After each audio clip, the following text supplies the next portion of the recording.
어머니, 죄송하지만 이제 이 집을 비워주셨으면 해요. 저와 혜진이가 뭐라고? 내가 석희 살리려고 전 재산을 다 털어넣었는데 이제 와서 날 내쫓아? 어머님도 아시잖아요. 제가 석희 치료비 절반 이상 냈어요. 이 집도 제 명이고 이 짐승 같은 놈. 그 돈은 다 우리 석희가 당신 뒷바라지하면서 번 돈이야. 당신은 그 돈으로 이런 여자나 만나고 있었던 거야? 진정하세요, 어머니. 일주일 시간 드릴 테니 시간, 내가 어디로 가라고? 가게도 집도 다 팔아서 이제 와서 너 감히 우리 석희가 살아있을 때부터 당신들 이러고 있었던 거야? 이러시면 안 됩니다. 어머니, 정말 경찰 부르기 싫어요. 이 악랄한 것들. 우리 석희가 이런 남자랑 살았다니. 석희야, 엄마가 미안해. 그녀는 주저앉아 오열했습니다. 사연을 듣고 난 후 각자의 의견을 댓글로 남겨주시기 바랍니다. 사소한 댓글이라도 사연자분에게 큰 힘이 될 수 있습니다. 각색될 수 있고 사연자분의 입장에서 구성될 수 있습니다. 경기도의 한 시골 마을에서 그녀는 태어났습니다. 박예선이라는 이름을 받았지만 그녀의 출생은 집안에 큰 실망을 안겨다 주었습니다. 그녀의 아버지는 첫째도 딸이었는데 둘째마저 딸이라는 사실에 한숨만 내쉬었고 어머니는 산후조리도 제대로 하지 않은 채 그녀를 돌보는 일조차 귀찮아했습니다. 또 딸이요? 어이고 이 집안은 대가 끊기는구나. 시어머니의 이 한마디에 그녀의 어머니는 짜증 섞인 한숨을 내쉬었습니다. 제가 뭘 잘못했나요? 저도 아들 낳고 싶었다고요. 그녀가 5살이 되던 해 이웃집 아주머니가 그녀의 어머니를 찾아왔습니다. 순자씨, 우리 애기 옷이 있는데 애선이한테 맞을 것 같아서 혹시 필요하신가 해서요. 그녀의 어머니는 마지못해 헌 옷을 받았고 그때부터 그녀는 늘 남의 집 아이들이 입다 버린 옷을 물려 입어야 했습니다. 첫째 언니는 달랐습니다. 적어도 명절에는 새 옷을 한 벌씩 장만할 수 있었지만 그녀는 언니의 헌 옷조차 기워 입어야 했습니다. 엄마, 나도 새 옷 입고 싶어. 시끄러워. 내가 뭔데 새 옷을 달라고 해? 언니가 입던 거나 잘 입어. 그녀의 어머니는 늘 그랬습니다. 첫째 딸에게는 한없이 자상했지만 그녀에게는 매사가 짜증이었습니다. 초등학교에 입학하던 날 그녀는 처음으로 자신의 처지를 뼈저리게 느꼈습니다. 다른 아이들은 모두 새 책가방과 새 신발을 신고 있었지만 그녀는 언니가 쓰던 낡은 가방을 메고 있었습니다. 교실 뒤에서 들리는 친구들의 수군거림에 그녀는 고개를 숙였습니다. 눈물이 나왔지만 울면 안 된다고 속으로 되뇌었습니다. 그날 저녁 집으로 돌아온 그녀는 어머니가 화장을 진하게 하고 나가는 것을 보았습니다. 아버지가 사업에 실패한 후 어머니는 자주 늦게 들어왔고 술 냄새를 풍기곤 했습니다. 엄마, 어디 가요? 방에나 가 있어. 중학교에 들어가서도 상황은 크게 다르지 않았습니다. 오히려 더 나빠졌습니다. 어머니는 이제 아예 그녀의 존재를 무시하기 시작했고 가끔은 그녀를 보며 한숨을 쉬었습니다. 내가 무슨 팔자가 이렇게 사나워서. 너만 안 낳았어도. 그녀는 점점 자신의 존재가 가족들에게 짐이라는 것을 실감하게 되었습니다. 특히 어머니의 냉대는 날이 갈수록 심해졌습니다. 14살이 되던 해 여름, 그녀는 처음으로 자신의 운명에 대해 진지하게 생각해 보았습니다. 가난과 차별, 그리고 어머니의 미움은 자신의 잘못이 아니었습니다. 애선아, 너는 꼭 성공할 거야. 넌 할 수 있어. 거울 앞에서 매일 아침 자신에게 다짐하는 말이었습니다. 하지만 현실은 녹록지 않았습니다. 어머니는 점점 더 늦게 들어왔고 그녀를 볼 때마다 짜증을 냈습니다. 왜 아직도 안 자고 있어? 나 감시하려고? 너도 이제 크더니 엄마 꼬투리나 잡고. 이웃들의 동정 어린 시선이 이제는 익숙해졌습니다. 그녀는 자신의 처지를 한탄하는 대신 어머니로부터 벗어나 독립하는 날만을 꿈꾸었습니다. 그렇게 그녀의 불행한 출생은 오히려 그녀를 강하게 만드는 계기가 되었습니다. 차별과 가난, 그리고 어머니의 냉대라는 벽 앞에서 그녀는 좌절하지 않았고, 오히려 그것을 뛰어넘기 위해 더욱 단단한 의지를 키워나갔습니다. 18이 되던 해, 그녀는 고등학교를 졸업했습니다. 어머니는 여전히 그녀를 차갑게 대했지만, 이제는 그녀의 월급에 관심을 보이기 시작했습니다. 애선아, 너는 이제 다 컸으니 돈을 벌어야지. 언니처럼 대학은 꿈도 꾸지 말고. 그녀는 대학 진학의 꿈을 접어야 했습니다. 큰 섬유 공장에 취직한 그녀는 매일 아침 일찍부터 늦은 저녁까지 일했습니다. 손은 늘 거칠어졌고 매일 밤 온몸이 쑤셨지만 그래도 견딜만 했습니다. 애선아, 월급은 다 엄마한테 줘. 엄마가 내 결혼 자금 따로 모아둘게. 네, 엄마. 그녀는 매달 빠짐없이 월급을 어머니에게 전달했습니다. 고된 노동으로 번 돈이었지만 자신의 미래를 위한 것이라 생각하며 참았습니다. 점심값을 아끼려고 도시락을 싸갔고 버스비를 아끼려고 먼 거리도 걸어 다녔습니다. 공장에서 만난 친구들은 그녀를 이해하지 못했습니다. 야, 애선아, 너는 왜 그렇게 월급을 다 엄마한테 주는 거야? 너도 이제 성인이잖아. 맞아. 나는 월급의 반만 집에 주고 나머지는 내가 써. 하지만 그녀는 친구들의 말을 들을 수 없었습니다. 어머니가 자신의 결혼 자금을 모아준다는 말을 믿고 싶었기 때문입니다. 그러던 어느 날 우연히 어머니와 언니의 대화를 듣게 되었습니다. 엄마, 제 결혼식 비용은 다 마련되셨죠? 그럼 내 동생이 벌어다 준 돈으로 다 맞췄지. 걱정하지 마. 근데 애선이한테는 말 안 했죠? 자기 결혼 자금인 줄 알고 있을 텐데. 즉 내가 먼저 시집 가야지. 둘째는 천천히 가도 돼. 그 순간 그녀의 가슴 속에서 무언가가 쓰리게 무너져 내렸습니다. 2년 동안 모아온 돈이 모두 언니의 결혼 자금으로 들어간다는 사실에 그녀는 눈앞이 캄캄해졌습니다. 엄마, 어떡해? 방 안으로 들어선 그녀를 보고 어머니와 언니는 잠시 당황했지만 이내 어머니는 냉정한 목소리로 말했습니다. 들었구나. 근데 어때서? 내가 벌어온 돈 가지고 내가 하고 싶은 대로 하는 게 당연하지. 그녀는 더 이상 아무 말도 할 수 없었습니다. 그동안 참아왔던 모든 감정이 한꺼번에 올라왔지만 목구멍까지 차오른 말들은 끝내 입 밖으로 나오지 못했습니다. 다음 날부터 그녀는 출근을 하면서도 정신이 혼미했습니다. 기계를 다루다가 손을 다치기도 했고 실수도 잦아졌습니다. 박애선 씨, 오늘은 일찍 퇴근하는 게 좋겠어요. 안색이 안 좋네요. 반장님의 걱정 어린 말에도 그녀는 그저 고개만 끄덕였습니다. 집에 돌아가기 싫었기 때문입니다. 퇴근 후 그녀는 처음으로 친구들과 술을 마셨습니다. 평소에는 한 푼이라도 아끼려고 거절했던 술자리였지만 이제는 그럴 이유가 없었습니다. 언니, 결혼식에는 뭐 입고 가려고? 친구의 물음에 그녀는 쓴 웃음을 지었습니다. 난 안 갈 거야. 그날 밤 그녀는 처음으로 가출을 결심했습니다. 자신의 청춘이 이렇게 착취당하는 것을 더 이상 지켜볼 수 없었습니다. 방으로 돌아와 짐을 싸면서 그녀는 지난 2년을 돌아보았습니다.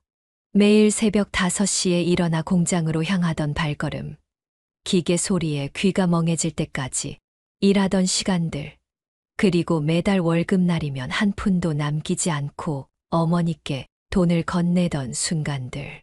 그 모든 것이 헛된 것이었습니다. 가방 하나 달랑 들고 집을 나서는 그녀의 등 뒤로 차가운 달빛이 비쳤습니다. 봄날의 찬 공기가 그녀의 뺨을 스쳤습니다. 이제 다시는 돌아오지 않을 거예요. 마지막으로 집을 돌아보며 그녀는 작은 목소리로 중얼거렸습니다. 엄마, 전 이제 제 인생을 살아보려고 해요. 그동안 감사했습니다. 그렇게 그녀는 20살의 봄날 자신의 모든 것을 빼앗긴 채 새로운 삶을 찾아 떠났습니다. 주머니 속에는 이번 달 월급에서 몰래 남겨둔 얼마 안 되는 돈뿐이었지만 그래도 그녀의 발걸음은 가벼웠습니다. 이제는 진정한 자신의 삶을 시작할 수 있다는 희망이 있었기 때문입니다. 서울행 기차를 타고 그녀는 새로운 삶을 시작했습니다. 작은 가방 하나에 담긴 짐이 전부였지만 이제는 누구의 눈치도 보지 않고 자신의 삶을 살 수 있다는 생각에 마음이 가벼웠습니다. 낯선 도시의 차가운 공기가 그녀의 뺨을 스쳤지만 이상하게도 따뜻하게 느껴졌습니다. 여관 주인 아주머니는 그녀에게 일자리를 찾는 것이냐고 물었고 그녀는 조심스럽게 고개를 끄덕였습니다. 작은 여관방은 좁고 낡았지만 그녀에게는 새로운 시작을 알리는 소중한 공간이었습니다. 그녀는 여관비를 아끼기 위해 낮에는 일자리를 찾아다녔고 밤에는 식당에서 설거지 아르바이트를 했습니다. 허리가 끊어질 것 같은 고통도 있었지만 이제는 그 돈이 온전히 자신의 것이 된다는 사실에 위안을 삼았습니다.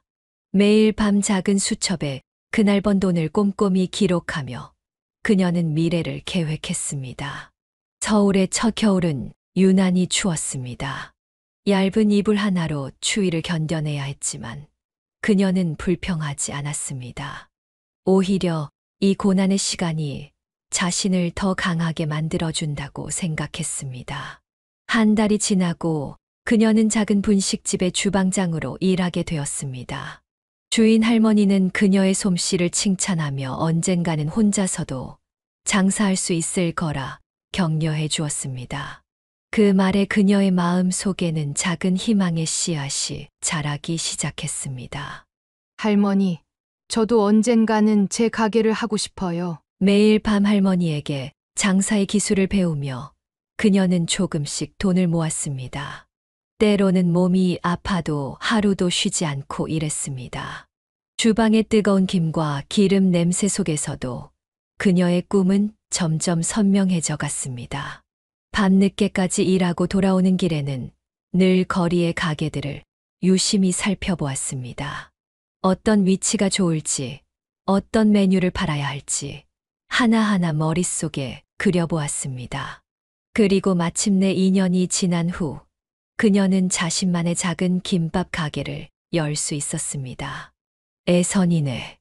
간판을 달면서 그녀는 눈물이 날 것 같았습니다.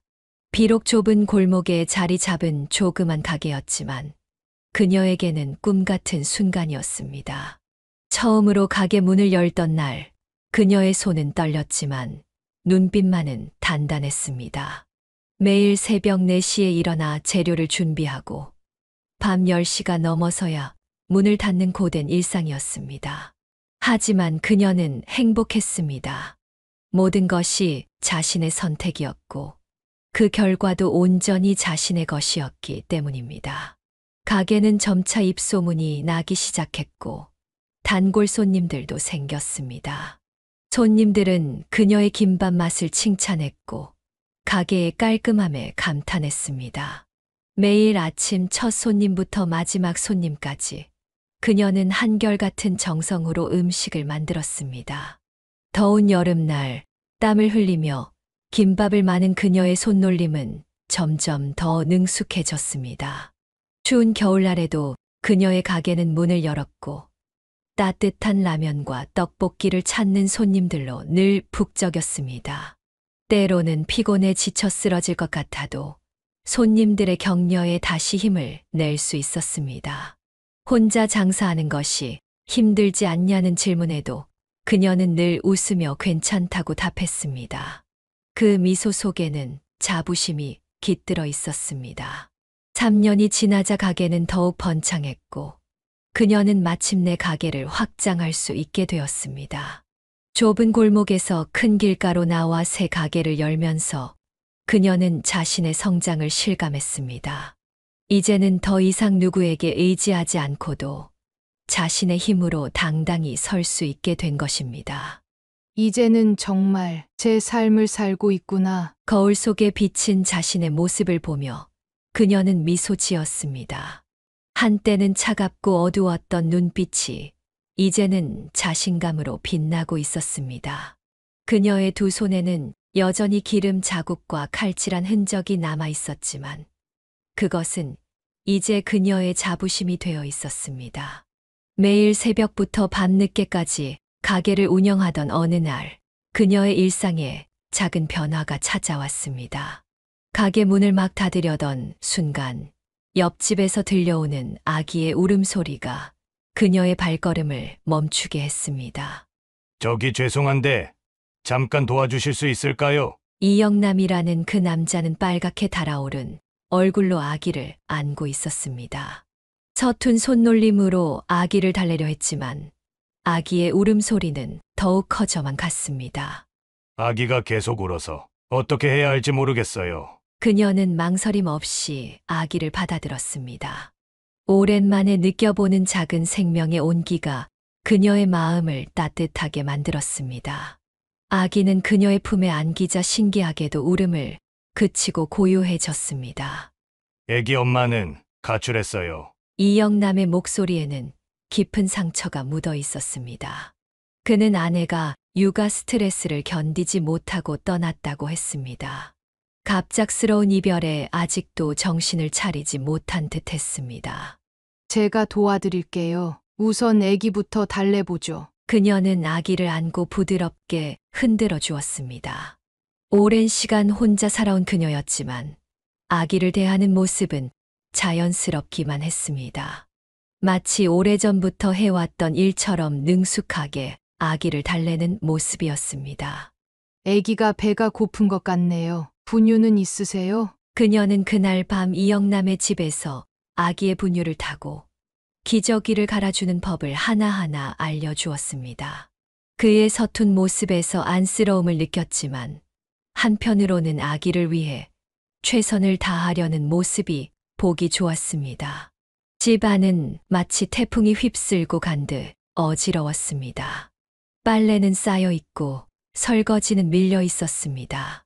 그녀는 자연스럽게 집안일을 도와주기 시작했습니다. 정말 감사합니다. 이렇게까지 신경 써주시고. 괜찮아요. 저도 아기랑 있으니까 좋네요. 그날 이후로 그녀는 틈틈이 이영남의 육아를 도와주었습니다. 가게 일이 끝나면 잠시 들러 아기의 상태를 확인하고 때로는 아기 옷을 빨아주기도 했습니다. 퇴근 후 피곤한 몸이었지만 그녀는 이 시간이 행복했습니다. 정말 감사해요. 당신이 아니었다면 저. 그런 말씀 마세요. 그냥 이웃사촌이잖아요. 하지만 그녀의 마음 한구석에서는 작은 설렘이 자라나고 있었습니다. 매일 아침 출근길에 마주치는 그의 모습을 기다리게 되었고 아기의 웃음소리를 들을 때면 가슴이 따뜻해졌습니다. 시간이 지날수록 그녀는 이영남과 아기에게 더욱 정이 들었습니다. 아기가 처음 이모라고 부르던 날, 그녀는 눈물을 감추지 못했습니다.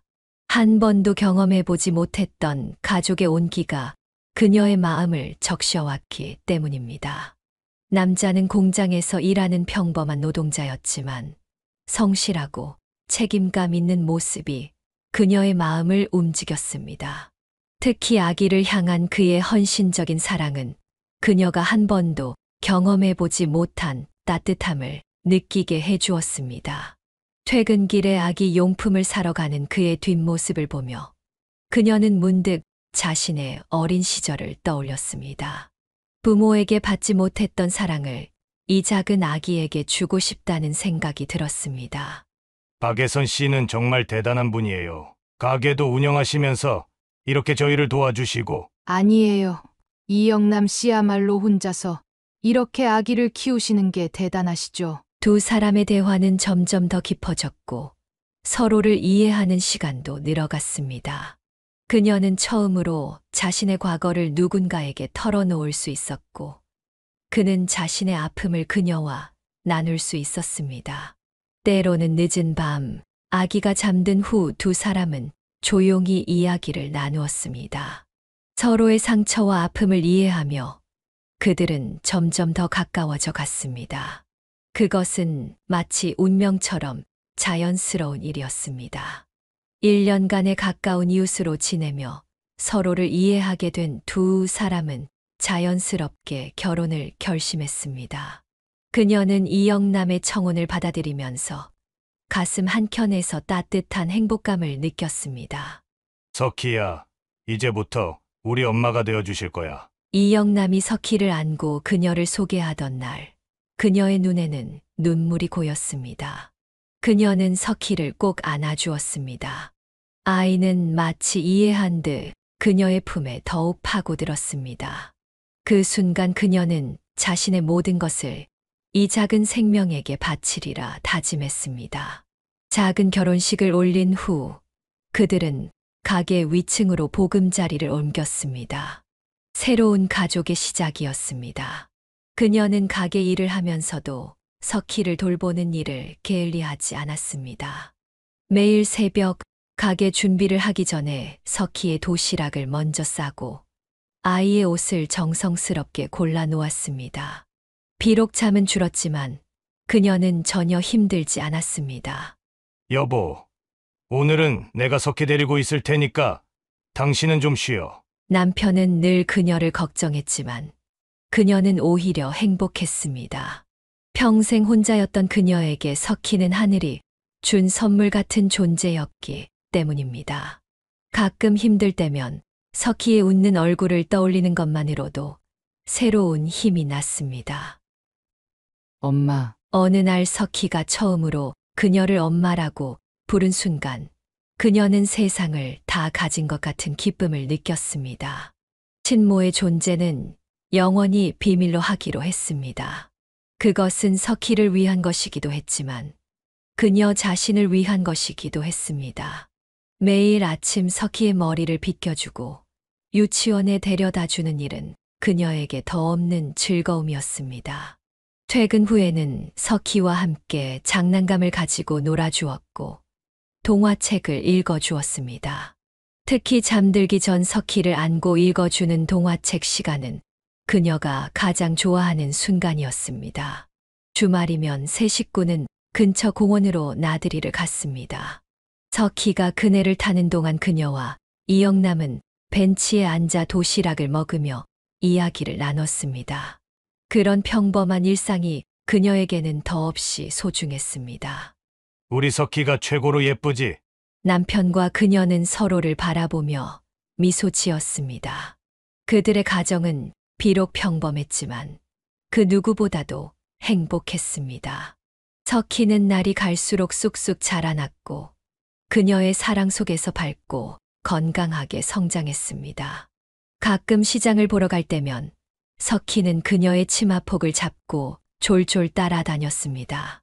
장바구니에 이것저것 넣으며 엄마, 이거 맛있어요? 라고 묻는 석희의 목소리에 그녀는 이루 말할 수 없는 행복을 느꼈습니다. 그녀는 석희에게 자신이 받지 못했던 모든 사랑을 주려고 노력했습니다. 새 옷을 사줄 때면 늘 가장 예쁜 것을 골랐고 맛있는 것이 있으면 꼭 석희의 몫을 따로 챙겨두었습니다.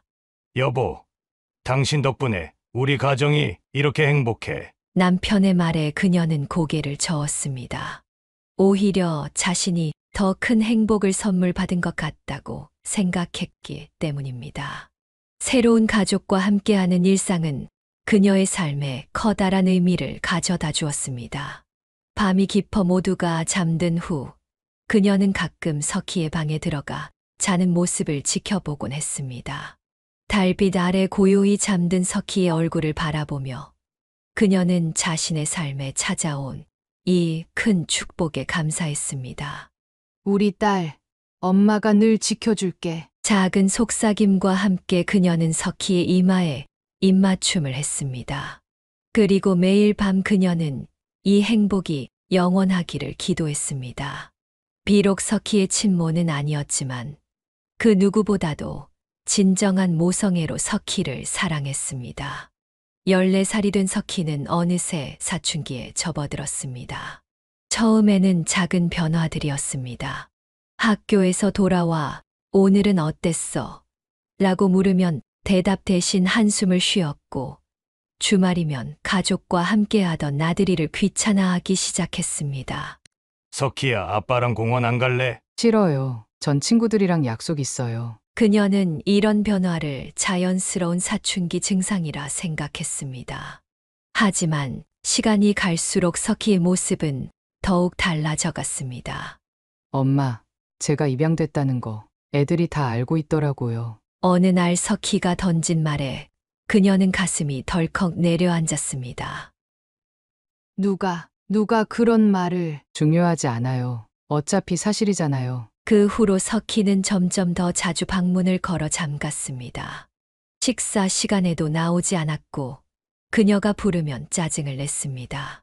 석희야, 저녁 먹어야지. 싫어요. 안 먹을래요. 그리고 전 이제 제가 뭔지 모르겠어요. 어느 날 학교 앞에서 석희를 기다리던 그녀는 낯익은 얼굴을 보았습니다. 3년 전 그녀의 가게를 찾아왔던 석희의 친모였습니다. 이번에는 화려한 차림이 아닌 소박한 모습이었습니다.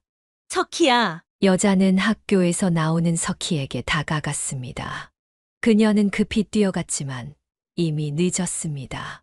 우리 엄마야? 석희의 눈에는 혼란스러움이 가득했습니다. 여자는 석희의 손을 잡으려 했지만 그녀가 가로막았습니다. 이러시면 안 돼요. 약속하지 않았나요? 딸 한번 보는 것도 안 되나요? 이제는 제가 많이 달라졌어요. 여자의 눈에는 눈물이 고여 있었습니다. 하지만 그녀는 알고 있었습니다. 이것이 또 다른 연기라는 것을. 그날 이후 석희는 완전히 달라졌습니다. 학교 성적은 뚝 떨어졌고 밤늦게 들어오는 날이 잦아졌습니다. 엄마, 아니, 이모라고 부르는 게 맞겠죠? 식탁에서 던진 석희의 말은 그녀의 가슴을 갈기갈기 찢어 놓았습니다. 석희야, 무슨 소리야? 제 진짜 엄마가 찾아왔어요. 그동안 저한테 거짓말했잖아요. 친구들도 다 알고 있더라고요. 제가 버려진 아이라는 거. 석희의 눈에는 분노와 배신감이 가득했습니다. 그녀는 석희에게 다가가려 했지만 아이는 한 발짝 물러났습니다. 석희야, 엄마 말 좀 들어보자. 내가 태어났을 때부터. 듣기 싫어요. 전부 거짓말이잖아요. 엄마가 절 버린 게 아니라 이모가 엄마를 쫓아냈다면서요? 그제서야 그녀는 알았습니다. 여자가 석희에게 어떤 이야기를 했는지. 남편은 늦은 밤 술에 취해 돌아왔습니다. 여보, 어떡하죠? 우리 석희가. 내가 무능해서 미안해. 남편의 눈에도 눈물이 고였습니다. 그들은 서로를 부둥켜 안은 채 밤을 지새웠습니다. 며칠 뒤 석희의 책상에서 친모와 주고받은 문자들을 발견했습니다. 몇 달 전부터 이미 연락을 하고 있었던 것입니다. 엄마가 널 버린 게 아니야. 그 여자가 날 쫓아낸 거야. 넌 내 피를 나눈 진짜 딸이야. 그 여자는 내 진짜 엄마가 아니야. 그녀는 그제서야 석희의 변화가 갑작스러운 것이 아니었음을 깨달았습니다. 친모는 이미 오래전부터 석희의 마음을 갈취하고 있었던 것입니다. 어느 날 석희의 방에서 짐을 싸는 소리가 들렸습니다. 한밤중이었습니다. 석희야, 문 좀 열어봐. 싫어요. 전 엄마한테 갈 거예요. 진짜 엄마한테. 그녀는 문 앞에서 무릎을 꿇었습니다. 제발 엄마 말 좀 들어봐. 내가 아플 때마다 밤새 안고 있었던 건 엄마야. 내가 처음 걸음마 뗐을 때 누구보다 기뻐했던 것도 엄마고. 석희야, 제발. 하지만 문은 열리지 않았습니다. 대신 석희의 흐느끼는 소리만이 들려왔습니다. 전 이제 누굴 믿어야 할지 모르겠어요. 엄마도, 아니 이모도 모두 거짓말쟁이에요. 그리고 전 이제 제가 누군지 알아야겠어요. 창문이 열리는 소리가 들렸습니다. 그녀가 황급히 문을 열었을 때는 이미 늦었습니다. 석희는 미리 준비해둔 줄을 타고 내려가고 있었습니다. 석희야, 안 돼. 하지만 석희는 뒤도 돌아보지 않고 어둠 속으로 사라졌습니다. 그녀는 밤새 거리를 헤매며 석희를 찾았지만 흔적조차 찾을 수 없었습니다. 며칠 뒤 석희의 친구에게서 전화가 왔습니다. 이모 석희가 친엄마랑 같이 있대요. 연락이 왔어요. 그녀의 세상이 완전히 무너져 내렸습니다. 창가에 놓인 석희의 교복을 바라보며 그녀는 끝없이 눈물을 흘렸습니다. 그녀의 인생은 2번의 큰 시련을 맞이했습니다. 석희가 가출한 지 1년이 지난 어느 날 남편이 공장에서 사고를 당했다는 연락을 받았습니다. 박예선 씨, 남편분이 기계에 끼어서. 그녀는 병원으로 달려갔지만 이미 이영남은 의식이 없는 상태였습니다. 중환자실 앞에서 그녀는 이틀 밤을 지새웠습니다. 여보, 제발 눈 좀 떠봐요. 석희도 돌아올 거예요. 우리 딸 다시 데려올 거라고 약속했잖아요. 하지만 이영남은 끝내 눈을 뜨지 못했습니다. 마지막 순간까지 석희의 이름을 부르며 그는 세상을 떠났습니다. 장례식장에는 석희가 오지 않았습니다. 연락을 했지만 받지 않았습니다. 그녀는 남편의 영정사진 앞에서 오랫동안 눈물을 흘렸습니다. 여보, 미안해요. 우리 석희 지키지 못해서 당신 곁에서 떠나보내서. 장례를 치르고 돌아온 집은 너무나 적막했습니다. 한때는 행복한 웃음소리로 가득했던 공간이 이제는 그녀를 더욱 고립시키는 것만 같았습니다. 몇 달이 지나고 성인이 된 석희가 찾아왔습니다. 하지만 그것은 작별 인사를 위해서였습니다. 아버지 장례식에 못 와서 죄송해요. 전 이제 미국으로 떠나요. 석희야, 친엄마가 미국에서 사업을 하시거든요. 거기서 새로운 삶을 시작하려고요. 석희의 눈빛은 차가웠습니다. 마치 낯선 사람을 대하듯 그녀를 바라보았습니다. 가지마. 엄마랑 같이 살자. 이제 우리 둘뿐인데. 죄송해요. 하지만 전 이제 제 길을 가려고요. 그렇게 석희는 다시 떠났습니다. 이번에는 영영 돌아오지 않을 것처럼 그 후 10년이라는 시간이 흘렀습니다. 그녀는 여전히 같은 집에서 같은 가게를 운영하며 살았습니다. 석희의 방은 떠난 그날 그대로였습니다. 침대 위의 인형들, 책상 위의 교과서들, 모든 것이 그대로였습니다. 어머님, 이제 다른 곳으로 이사 가시는 게 어떠세요? 이웃들의 걱정 어린 권유에도 그녀는 고개를 저었습니다. 안 돼요. 우리 석희가 돌아올 거예요. 분명 언젠가는. 매일 밤 그녀는 석희의 방을 청소했습니다. 먼지를 닦고 이불을 정리하고 가끔은 석희가 좋아하던 음식을 만들어 두기도 했습니다. 전화가 울릴 때마다 가슴이 뛰었습니다. 혹시나 석희일까 하는 기대로. 하지만 그것은 늘 실망으로 끝났습니다.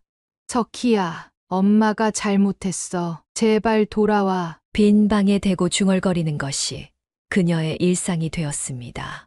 가끔은 석희의 친구들이 찾아와 소식을 전해주기도 했습니다. 석희가 미국에서 잘 지내고 있대요. 회사도 다니고. 그 말을 들으며 그녀는 웃었습니다. 비록 자신의 곁은 아니지만 딸이 잘 지내고 있다는 사실이 그나마 위안이 되었습니다.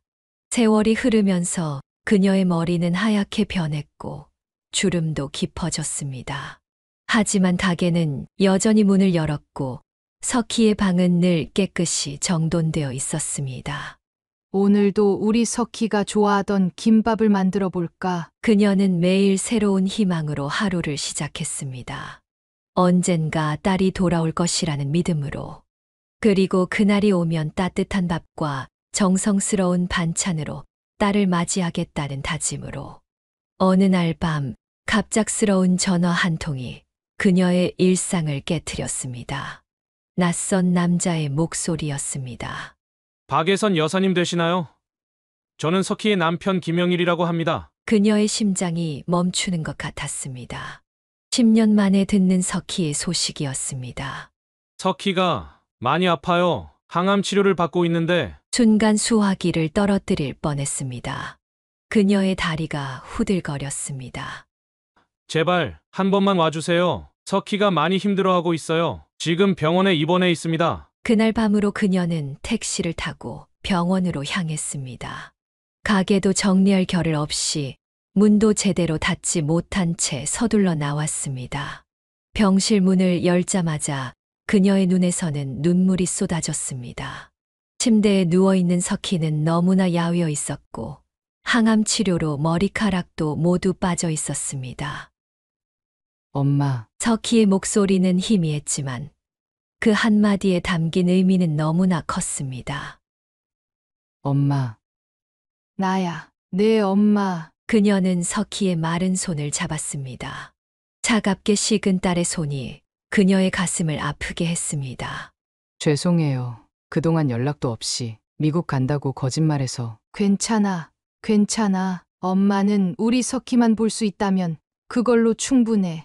사실 전 미국 같은 데 가지도 못했어요. 작은 공장에서 일하면서 겨우겨우 살았어요. 석희의 눈에서도 눈물이 흘러내렸습니다. 10년이라는 시간이 만든 서로의 상처가 이 순간 조금씩 아물어가는 것 같았습니다. 친엄마는 결국 도박빚만 남기고 다시 사라졌어요. 저를 이용해서 돈만 뜯어가려고 했던 거였는데 그걸 너무 늦게 알았어요. 석희의 목소리가 떨렸습니다.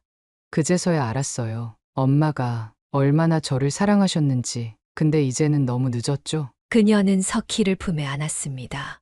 까칠해진 딸의 머리를 쓰다듬으며 그녀는 눈물을 멈출 수 없었습니다. 이제 엄마라고 불러도 돼요? 진짜 우리 엄마라고. 석희의 그 한마디에 그녀의 눈앞이 흐려졌습니다. 10년간 기다려온 그 말을 듣는 순간 모든 아픔과 그리움이 한꺼번에 밀려왔습니다. 그럼 우리 딸. 옆에서 지켜보던 사위 영일이 조용히 방을 나갔습니다. 모녀의 재회에 방해가 되지 않으려는 배려였습니다. 엄마, 나 이제 어떡해. 너무 아파. 그동안 힘들게 살아서 그런가. 석희의 눈에는 두려움이 가득했습니다. 그녀는 딸의 손을 꼭 잡았습니다. 걱정 마. 이제 엄마가 있잖아. 엄마가 꼭 지켜줄게. 이번엔 절대 놓치지 않을 거야. 그날부터 그녀는 병원에서 살다시피 했습니다. 석희의 항암 치료를 지켜보며 그녀는 매일 기도했습니다. 자신의 생명을 딸에게 나누어 줄 수만 있다면 그렇게 하고 싶었습니다. 그녀는 가게를 팔았습니다. 20년 넘게 운영해온 그녀의 전부였던 가게를 하루 만에 정리했습니다. 아줌마, 이 가게가 얼마나 소중하신데. 그래도 좀 더 생각해 보시고. 부동산 중개인의 만류에도 그녀는 단호했습니다. 지금 당장 딸아이 치료비가 필요해요. 얼마든지 깎아도 좋으니 오늘 계약했으면 해요. 가게를 정리하고 집도 팔았습니다. 평생을 모아온 모든 것을 현금화했지만 항암 치료비는 턱없이 부족했습니다. 어머니 제가 어떻게든. 사위 영일의 말을 그녀는 가로막았습니다. 이건 엄마가 할 일이야. 내가 해야 해. 그녀는 밤에는 병원에서 석희를 간호하고 낮에는 식당 일을 했습니다. 설거지를 하다가도 연락이 오면 달려갔고 잠깐 눈을 붙이다가도 석희가 찾으면 즉시 일어났습니다. 엄마, 이제 그만하세요. 너무 힘드실 것 같아요. 힘들기는 엄마가 뭐가 힘들어. 우리 딸 좋아지는 거 보는 게 제일 행복해. 처음에는 희망이 보였습니다. 항암 치료에 잘 반응하는 것 같았고 석희의 안색도 조금씩 나아졌습니다. 어머니의 항암 수치가 좋아지고 있어요. 이대로만 가면. 의사의 말에 그녀는 매일 밤 절을 올렸습니다. 부처님께, 하느님께, 그리고 돌아가신 남편에게도 기도했습니다. 제발 우리 석희만은. 하지만 기적은 오래 가지 않았습니다. 어느 날 갑자기 석희의 상태가 급격히 나빠졌습니다. 엄마, 나 춥고 무서워. 괜찮아. 엄마가 여기 있잖아. 그녀는 석희의 차가운 손을 붙잡고 밤을 지새웠습니다. 수시로 이마에 땀을 닦아주고 말라붙은 입술에 물을 적셔주었습니다. 엄마 미안해요. 그동안 효도 한번 제대로 못하고. 말하지 마.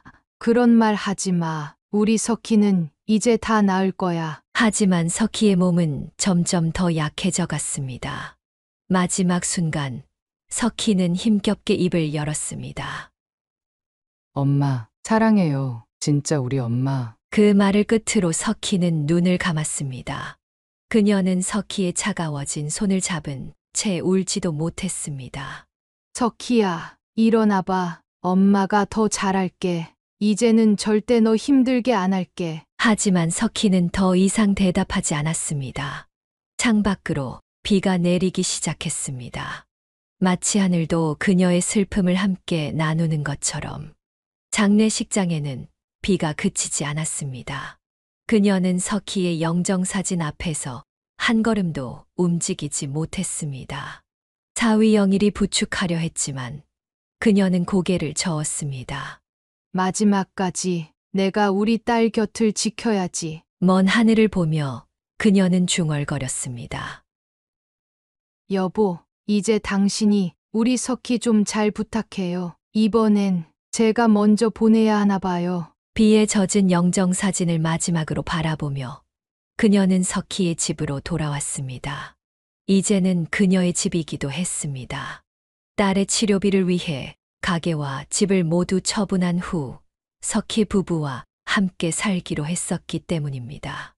현관문을 열자마자 낯선 여자의 목소리가 들렸습니다. 오빠, 이제 어떡할 거야? 그 노인네랑 계속 같이 살 순 없잖아. 우리 결혼도 해야 하는데. 그녀의 손에 든 장바구니가 바닥에 떨어졌습니다. 과일들이 대굴대굴 굴러갔습니다. 이 개만도 못한 놈들! 그녀는 분노로 온몸이 떨렸습니다. 석희가 그토록 힘들어하던 이유를 이제야 알 것 같았습니다. 감히 우리 석희가 눈을 감은 지 며칠도 안 됐는데. 거실로 들어서며 그녀가 소리쳤습니다. 영일이 당황한 듯 입을 열었습니다. 어머니, 죄송하지만 이제 이 집을 비워주셨으면 해요. 저와 혜진이가. 뭐라고? 내가 석희 살리려고 전 재산을 다 털어넣었는데 이제 와서 날 내쫓아? 어머님도 아시잖아요. 제가 석희 치료비 절반 이상 냈어요. 이 집도 제 명이고. 이 짐승 같은 놈. 그 돈은 다 우리 석희가 당신 뒷바라지하면서 번 돈이야.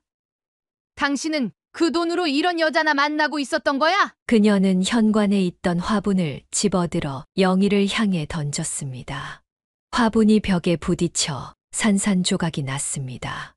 흙이 사방으로 튀었지만 아무도 신경 쓰지 않았습니다. 진정하세요, 어머니. 일주일 시간 드릴 테니. 시간? 내가 어디로 가라고? 가게도 집도 다 팔아서 이제 와서. 하지만 영일의 표정은 냉정했습니다. 옆에 선 혜진이 비웃듯 그녀를 쳐다보았습니다. 그녀의 눈앞이 새빨개졌습니다. 너 감히 우리 석희가 살아있을 때부터. 당신들 이러고 있었던 거야? 그녀는 주방으로 달려가 식칼을 집어들었습니다. 하지만 영일이 재빨리 그녀의 손목을 붙잡았습니다. 이러시면 안 됩니다. 어머니, 정말 경찰 부르기 싫어요. 이 악랄한 것들. 우리 석희가 이런 남자랑 살았다니. 석희야, 엄마가 미안해. 그녀는 주저앉아 오열했습니다. 딸을 잃은 슬픔도 모자라 이제는 갈 곳마저 잃게 된 것입니다. 일주일 시간 드리는 거예요. 그동안 다른 곳 알아보세요. 영일은 더 이상 그녀를 쳐다보지도 않은 채 혜진의 손을 잡고 방으로 들어갔습니다. 뒤에서 들리는 키득거리는 웃음소리가 그녀의 가슴을 찢었습니다. 석희야, 이런 남자였어. 엄마가 몰랐네. 거실에 홀로 남은 그녀는 석희의 영정사진을 바라보며 흐느꼈습니다. 영정사진 속 석희는 마지막까지 미소를 짓고 있었습니다.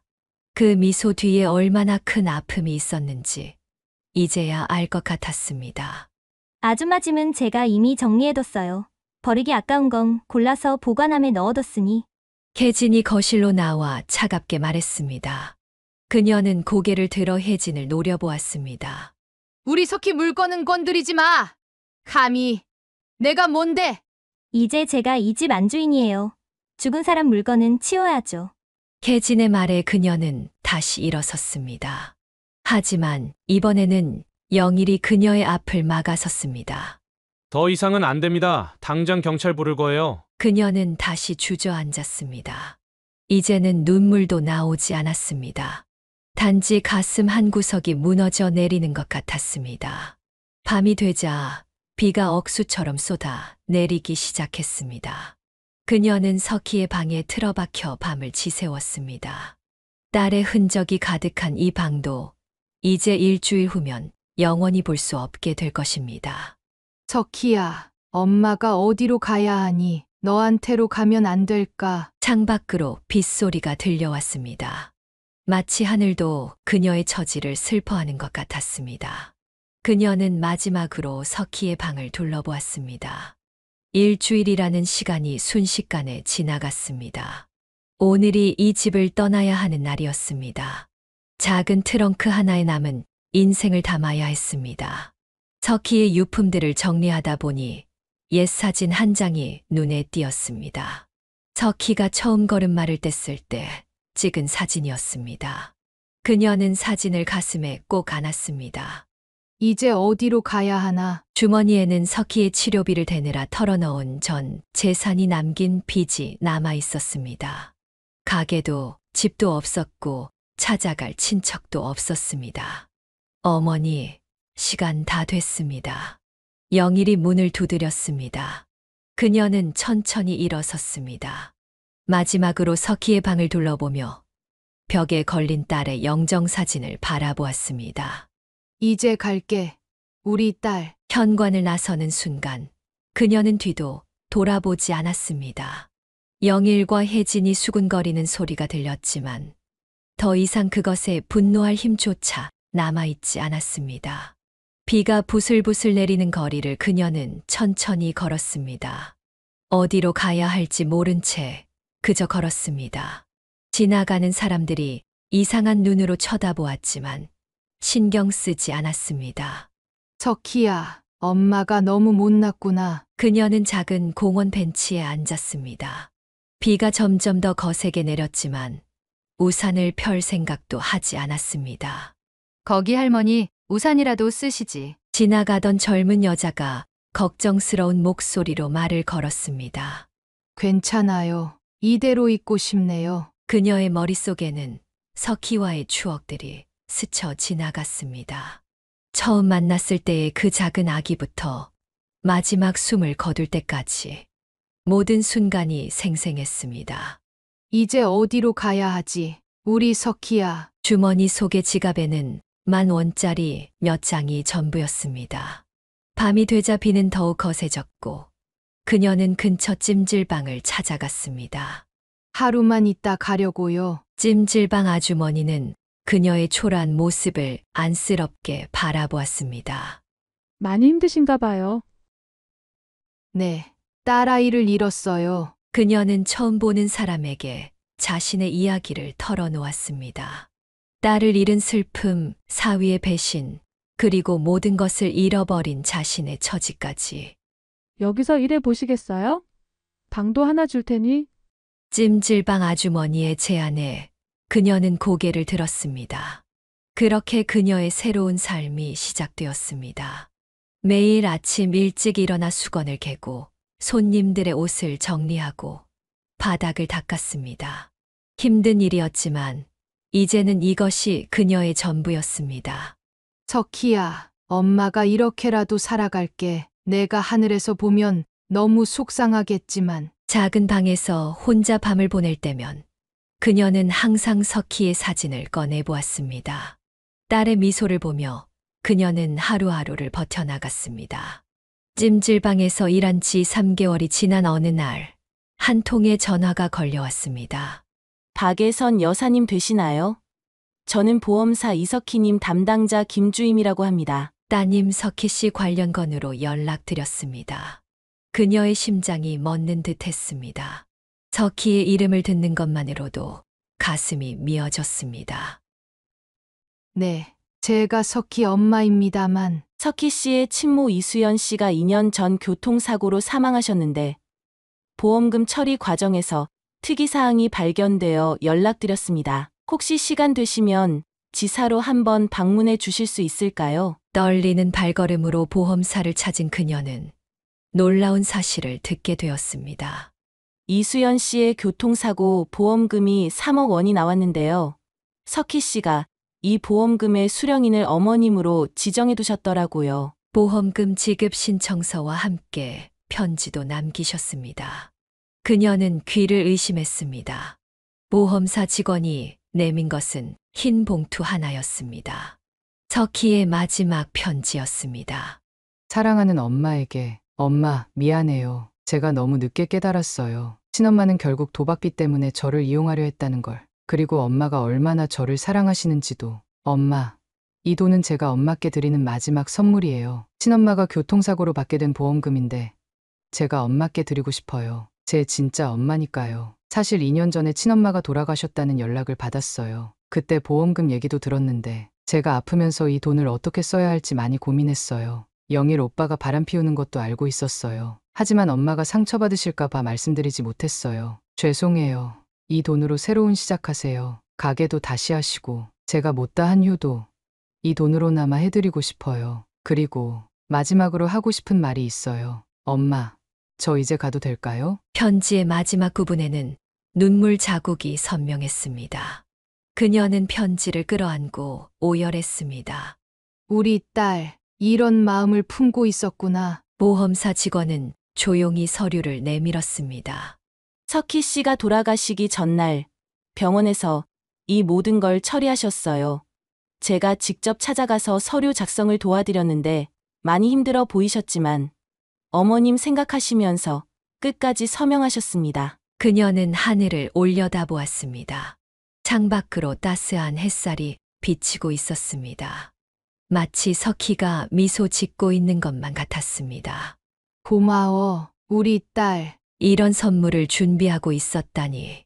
석희의 마지막 선물은 단순한 돈이 아니었습니다. 그것은 딸의 용서였고 사랑이었으며 그리고 새로운 시작을 위한 희망이었습니다.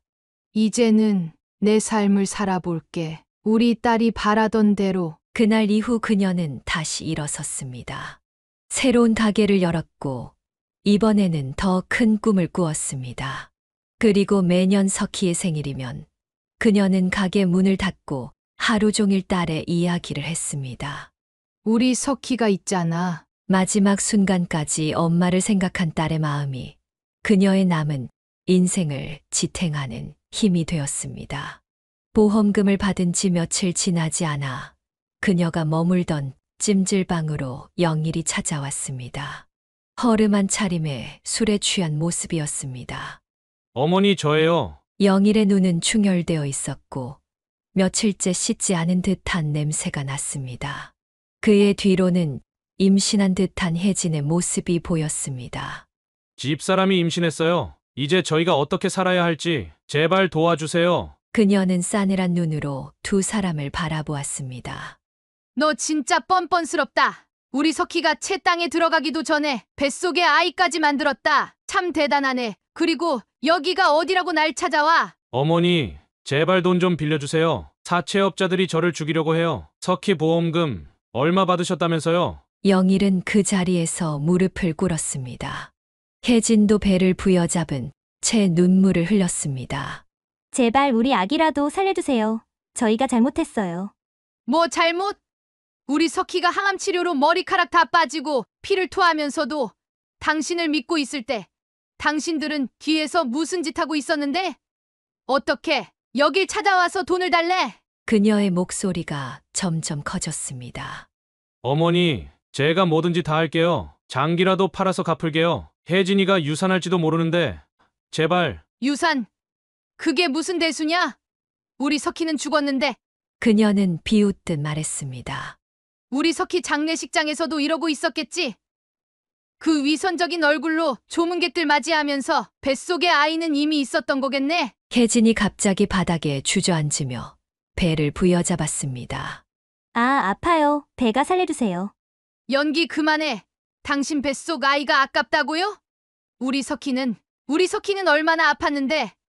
죽어가면서도 당신들 걱정했는데 찜질방 손님들이 놀란 듯 쳐다보았지만 그녀는 아랑곳하지 않았습니다. 그래, 돈 필요하다고? 당신들 같은 파렴치한들은 돈이 아니라 벌을 받아야 마땅한 거야. 그녀는 경비실로 향하며 외쳤습니다. 경비 아저씨, 이 사람들 좀 내쫓아 주세요. 우리 딸 죽이고 이제 와서 돈 뜯으려는 살인자들이에요. 영일이 그녀의 발에 매달렸습니다. 살인자라니, 어머니, 그건 너무하시잖아요. 너무하다고? 당신들이 우리 석희한테 한 짓이 얼마나 너무했는데. 암 투병하는 사람 등쳐먹고 뒤에서는 불륜이나 저지르고 인간이 할 짓이야 그게. 혜진이 계속 고통스러워하며 누웠지만 그녀의 눈에는 더 이상 동정심이 없었습니다. 경비 아저씨가 두 사람을 끌어내는 동안 그녀는 계속해서 외쳤습니다. 다시는 내 앞에 나타나지 마라. 여기가 어디라고? 당신들은 이미 죽은 사람이야. 우리 석희가 죽던 날 당신들도 내겐 죽은 거야. 마지막으로 그녀는 혜진을 향해 말했습니다. 그 뱃속 아이 부디 당신들처럼 살지 않길 바란다. 다시는 내 앞에 나타나지 말고 당신들이 저지른 죄 평생 안고 살아. 이것이 마지막이었습니다.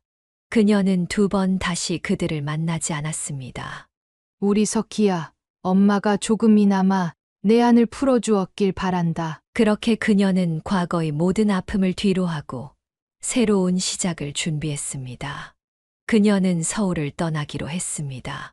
너무나 많은 기억이 서려 있는 이 도시를 벗어나 새로운 시작을 하고 싶었습니다. 강원도 작은 도시에 정착한 그녀는 어느 날 길에서 한 아이를 보게 되었습니다. 헌 옷을 입고 구석에서 밥을 먹고 있는 아이의 모습에서 어린 시절 자신과 석희를 보는 것 같았습니다.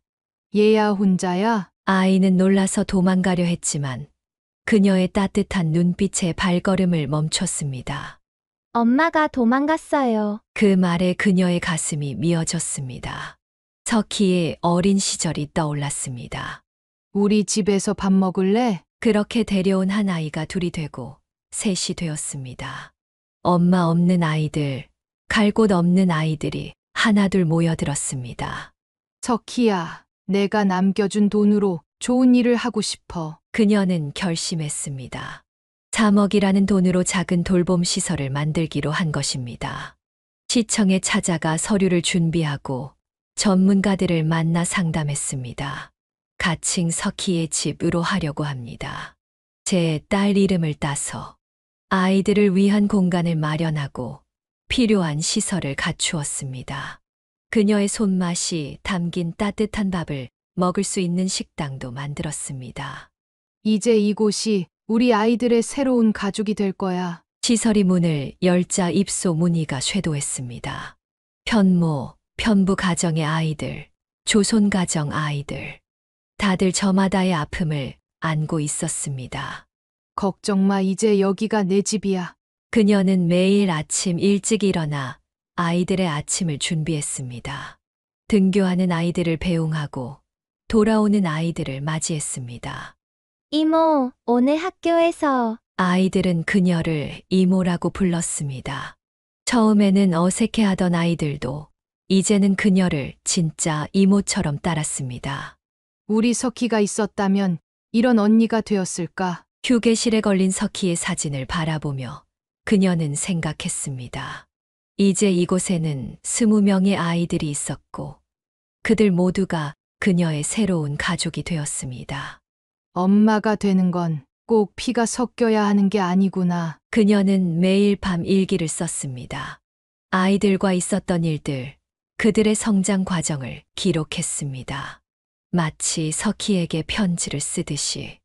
석희야, 내가 남겨준 선물로 이렇게 많은 아이들의 엄마가 되었어. 고마워. 창밖으로 들리는 아이들의 웃음소리가 그녀의 마음을 따뜻하게 채워주었습니다. 이제 그녀는 다시 한번 엄마가 되어 새로운 삶을 시작하고 있었습니다. 쌀쌀한 겨울 새벽, 그녀는 평소처럼 일찍 일어나 아이들의 아침을 준비하고 있었습니다.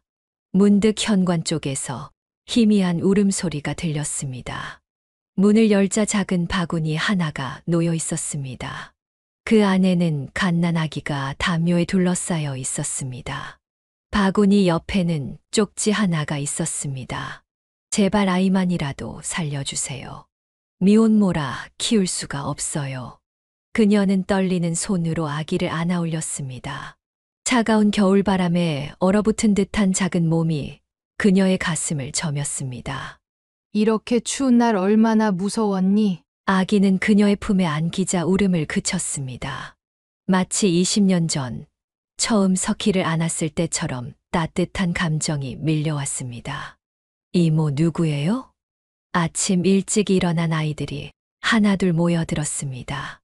우리 새 동생이야. 이제부터 우리 가족이 될 거야. 아이들은 신기한 듯 아기를 바라보았습니다. 10살 은주가 조심스레 물었습니다. 이름은 뭐예요?